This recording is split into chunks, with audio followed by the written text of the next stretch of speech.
What if you're not as mentally tough as you think you are? Because mental weakness doesn't show up when you're playing well. It shows up after the mistake, after the coach calls you out, after the game starts slipping away from you. That's when your mindset gets exposed. Because anybody can stay confident when things are going right. But what happens when things start going wrong?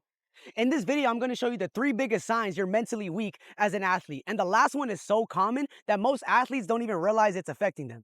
Now, the first sign you're mentally weak as an athlete is having no emotional control, or in other words, being a crash out. Now, don't get me wrong, there's nothing wrong with having emotions. You're a human being.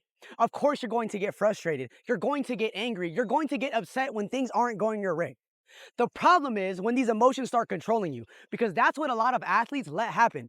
They miss a shot, they drop a pass, the ref makes a bad call, whatever it is. Somebody starts talking trash, and all of a sudden, they're spiraling. They're slamming things, they're yelling at their teammates, they're arguing with refs, they're trying to fight somebody. They're completely out of control, like you're just a crash out. Because the second you lose control of your emotions, you lose control of your focus. And when you lose control of your focus, your performance usually goes right out the window.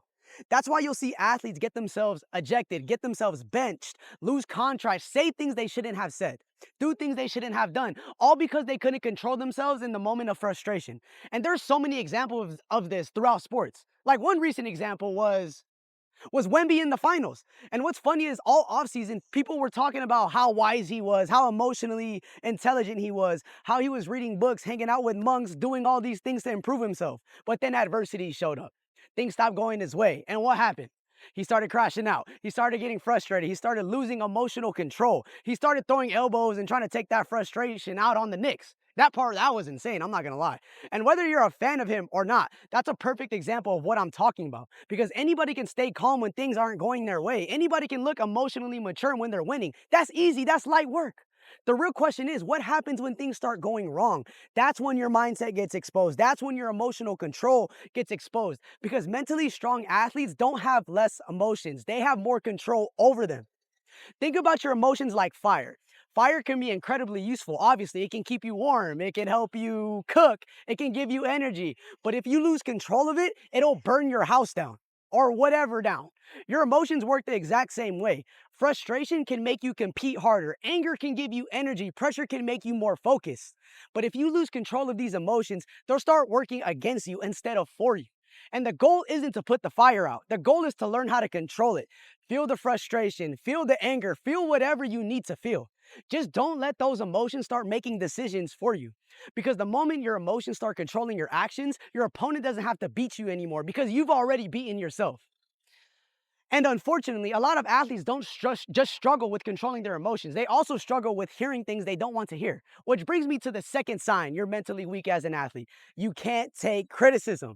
And this one is a lot more common than people realize because a lot of athletes think criticism means somebody is saying they're not good. So the second they hear feedback, they get defensive. Coach tells them there's something they need to improve, they get upset. A teammate points something out, they get upset. A parent gives them advice after a game, they get upset. It goes in one ear and right out the other. And the reason this happens is because a lot of athletes take criticism personally. They think people are attacking their character or something. They think people are saying they aren't talented. They think people are saying they aren't good enough. When in reality, most of the time, people are just trying to help them get better. Think about it like this. If a coach tells you your footwork needs work, he's not saying you're a bad athlete. He's just saying your footwork needs work. If somebody tells you your body language sucks after mistakes, they're not saying you're a bad person. They're just saying your body language sucks after a mistake. There's a difference. But mentally weak athletes cannot separate the two. The second they hear criticism, their ego jumps in and starts defending itself. And that's dangerous. Because the moment your ego becomes more important than your growth, you stop improving, you stop listening, you stop learning, and eventually you stop getting better. All right. And I don't know if you guys watch Hunter x Hunter, but I'm going to use Gun for an example. And if you haven't watched Hunter x Hunter, by the way, you need to. It's easily a top 5 anime of all time. But anyways, one of the things I love most about Gun is no matter how strong he gets, he never acts like he's too good to learn. People are always constantly correcting him. People are constantly critiquing him, whether it's Wing, whether it's the buff grandma, I think her name is Biscuit or something, whether it's Killua, there's always somebody pointing out something he needs to improve, something he needs to work on, something he could do better. And what's interesting is he never takes it personally. He never gets offended. He never acts like he already knows everything. because he understands that you're not trying to tear him down. They're trying to build him up. They're trying to help him get better. So instead of getting defensive, he listens.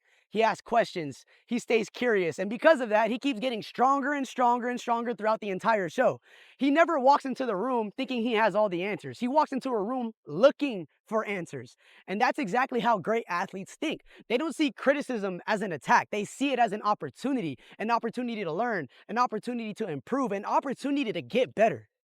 So, the next time a coach, a teammate, or somebody you trust gives you feedback, don't immediately get defensive. Don't immediately shut down, and don't let your ego get in the way.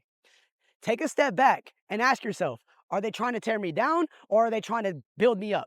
Because most of the time they're trying to help. And if you can learn how to separate criticism from your identity, you'll improve a lot faster than the athlete who thinks they already know everything. Because at the end of the day, the athletes who grow the most aren't the one with the biggest egos. They're the ones who are willing to learn. But yeah, they're the ones who are willing to learn. All right, now moving on to the last one. But the third sign you're mentally weak as an athlete is probably the most common one on this list. In fact, it's so common that most athletes don't even realize it's affecting them. And that's negative self-talk. Because a lot of athletes spend more time tearing themselves down than building themselves up. They make one mistake and immediately start talking down on themselves. I'm trash. I suck. I can't do anything right. I'm never going to get better. You know, I did this too. I'm not going to lie. All right. I'm a victim of this myself. And what's crazy is they think this is helping them. They think they're holding themselves accountable, but they're not. They're just beating themselves up. And eventually, if you tell yourself something enough times, you're going to believe it. Like if somebody tells you you're not good enough multiple times, you're going to believe this shit. Or the same thing if you tell same thing that you damn, I can't talk. All right, I'm over here stuttering. But the same thing, if you keep telling yourself you're not good enough, you're going to believe it. All right, you get the point.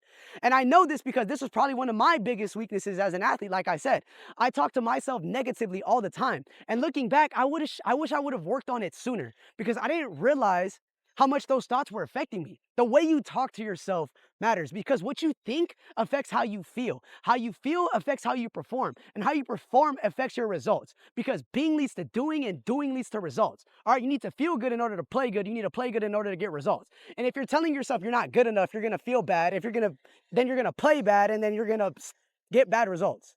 All right? It's a cycle. And the same way it works negatively is the same way it works positively. Think about somebody like Kobe.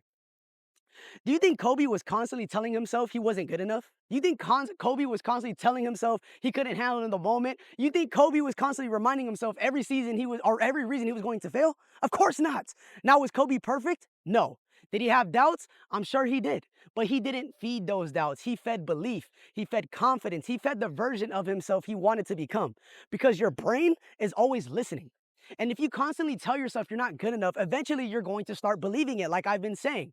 But if you constantly build yourself up, you're going to start believing that too. Now, does that mean you'll never have a negative thought again? Of course not. Everybody has negative thoughts. Dang, I don't know if you guys can hear that, but this guy's on a big ass lawnmower. Holy shit. Anyways, the difference is mentally weak athletes let those thoughts take control of them. Mentally strong athletes challenge them. They don't let those thoughts have the final word. You can't always control your first thought, but you can always control your second one. Let me say that again. You can't always control your first thought, but you can always control your second one. Because at the end of the day, your mind can be your greatest asset or it can be your greatest liability. The choice is yours. All right. So those are the 3 signs you're mentally weak as an athlete. If you saw yourself in one or more of these things, that's actually a good thing because awareness is the first step to change. You can't fix a problem you don't know exists. And now, if you're a serious athlete and feel like your mind is holding you back from your performance, I do work with athletes one-to-one to help them overcome these things. I help athletes remove the mental blocks that have been limiting their performance so they can finally play at their full potential. So if that's something you're interested in, I'll leave a link down in the description below. Other than that, thanks for watching. I'll see you in the next one.